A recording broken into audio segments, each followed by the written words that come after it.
कुंभ मेले के बेहद नजदीक हैं। प्रयागराज के ये 5 मंदिर, अगर आप भी इस पवित्र अवसर पर प्रयागराज जा रहे हैं तो यहाँ के 5 प्रसिद्ध मंदिरों का दर्शन करना न भूलें।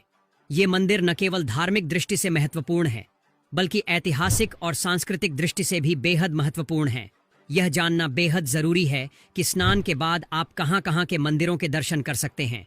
आइए जानते हैं इन मंदिरों के बारे में जिनके दर्शन करने के बाद आपकी महाकुंभ यात्रा पूर्ण हो सकती है। नंबर 1, लेटे हुए हनुमान जी मंदिर। यह मंदिर प्रयागराज में गंगा के किनारे स्थित है। इसे लेटे हुए हनुमान मंदिर के नाम से भी जाना जाता है। ऐसी मान्यता है कि हर साल माँ गंगा पहले लेटे हुए हनुमान जी को स्नान कराती हैं। ये इकलौता मंदिर है जहाँ हनुमान जी लेटे हुए हैं। इस प्रतिमा की लंबाई करीब 20 फीट बताई जाती है। ऐसा कहा जाता है कि संगम स्नान के बाद इनके दर्शन बेहद जरूरी है। अगर इनके दर्शन नहीं किए तो आपका आना व्यर्थ माना जाएगा। नंबर 2, सरस्वती कूप। सरस्वती कूप एक पवित्र कुआं है जो त्रिवेणी संगम स्थित किले के अंदर है। यहाँ पर सरस्वती की एक मूर्ति भी है। जहाँ ये भूमिगत जलधारा है उसे सरस्वती कूप का नाम दिया गया। ऐसी मान्यता है कि सरस्वती भूलोक में गंगा और यमुना के संगम से भी मिलती है। ऐसा भी कहा जाता है कि सरस्वती कूप त्रिवेणी की गुप्त धारा है। नंबर 3, नाग वासुकी मंदिर। इस मंदिर में नागों के राजा वसुकी की पूजा होती है। पौराणिक कथाओं के अनुसार समुद्र मंथन के बाद देवताओं और असुरों ने नाग वासुकी को सुमेरु पर्वत रस्सी जैसा लपेटा था, जिसे कारण नाग वासुकी घायल हो गए थे और फिर भगवान विष्णु ने उन्हें प्रयागराज में इसी जगह आराम करने को कहा था। इसी वजह से इसे नाग वासुकी मंदिर कहा जाता है। ऐसा माना जाता है कि प्रयागराज आने वाले तीर्थ यात्रियों की यात्रा तब तक अधूरी रहती है जब तक इनके दर्शन न कर लें। नंबर 4, अक्षयवट मंदिर। प्रयागराज में ही एक काफी पुराना अक्षयवट बरगद का पेड़ मौजूद है जिसे देखने दूर दराज से लोग आते हैं। संगम नगरी प्रयागराज में अक्षयवट का भी विशेष धार्मिक महत्व है। ऐसी मान्यता है कि यहाँ का बरगद का पेड़ 4 युगों से अस्तित्व में है। महाकुंभ आए श्रद्धालुओं को इस जगह जरूर जाना चाहिए। पुराणों की माने तो प्रलय के समय जब पूरी पृथ्वी डूब जाती है तो वट का एक वृक्ष बच जाता है, वही अक्षय वट कहलाता है। कहा जाता है कि त्रेता युग में भगवान श्री राम, माता सीता